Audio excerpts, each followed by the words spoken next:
అందరికీ ఐఫిన్స్ త్వరలో ఓటీటీలోకి రాబోతున్న మూవీస్ ఏంటనేది ఈ వీడియోతో మనమైతే క్లియర్గా అయితే తెలుసుకుందాం. డేర్ డెవిల్ మార్చి 5వ తేదీ నుంచి అయితే జియో హాట్‌స్టార్లో అయితే స్ట్రీమింగ్ అవుతుంది. ధూమ్ ధామ్ ఈ మూవీ అయితే మార్చి 6వ తేదీ నుంచి అయితే ఈటీవీ విన్ యాప్లో అయితే స్ట్రీమింగ్ అవుతుంది. బాపు ఈ మూవీ అయితే మార్చి 7వ తేదీ నుంచి అయితే జియో హాట్‌స్టార్లో అయితే స్ట్రీమింగ్ అవుతుంది. రేఖా చిత్రం మార్చి 7వ తేదీ నుంచి అయితే సోనీ లీవ్లో అయితే స్ట్రీమింగ్ అవుతుంది. లైలా విశ్వసేన్గా నడిచిన ఈ మూవీ అయితే మార్చి 7వ తేదీ నుంచి అయితే ఆహా యాప్లో అయితే స్ట్రీమింగ్ అవుతుంది. The waking of a nation మార్చి 7వ తేదీ నుంచి అయితే సోనీ లీవ్లో అయితే స్ట్రీమింగ్ అవుతుంది. నాగ చైతన్య గారు అలాగే సాయి పల్లవి గారి కాంబినేషన్ వచ్చిన తండేల్ ఈ మూవీ అయితే మార్చి 7వ తేదీ నుంచి అయితే నెట్ఫ్లిక్స్లో అయితే స్ట్రీమింగ్ అవుతుంది. కుటుంబస్థాన్ ఈ మూవీ అయితే మార్చి 7వ తేదీ నుంచి అయితే జీ5లో అయితే స్ట్రీమింగ్ అవుతుంది. పరాక్రమం ఈ మూవీ అయితే మార్చి 13వ తేదీ నుంచి అయితే ఈటీవీ విన్ యాప్లో అయితే స్ట్రీమింగ్ అవుతుంది. ది వీల్ ఆఫ్ టైమ్ ఈ మూవీ అయితే మార్చి 13వ తేదీ నుంచి అయితే అమెజాన్ ప్రైమ్ వీడియోలో అయితే స్ట్రీమింగ్ అవుతుంది. ది ఎలక్ట్రిక్ స్టేట్ మార్చి 14వ తేదీ నుంచి అయితే నెట్ఫ్లిక్స్లో అయితే స్ట్రీమింగ్ అవుతుంది.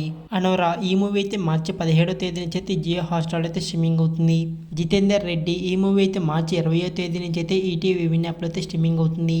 ఇవ్వనమాట ఫ్రెండ్స్ త్వరలో ఓటీటీలోకి రాబోతున్న మూవీస్. ఈ మూవీస్లో మీరు ఏ మూవీ కోసం బాగా వెయిట్ చేస్తున్నట్టు కామెంట్ చేయండి. అలాగే మన ఛానల్ అయితే సబ్స్క్రైబ్ చేసుకోండి ఇలాంటి అప్డేట్స్ కోసం. అలాగే వీడియోకి అయితే లైక్ చేయడం అయితే మర్చిపోకండి.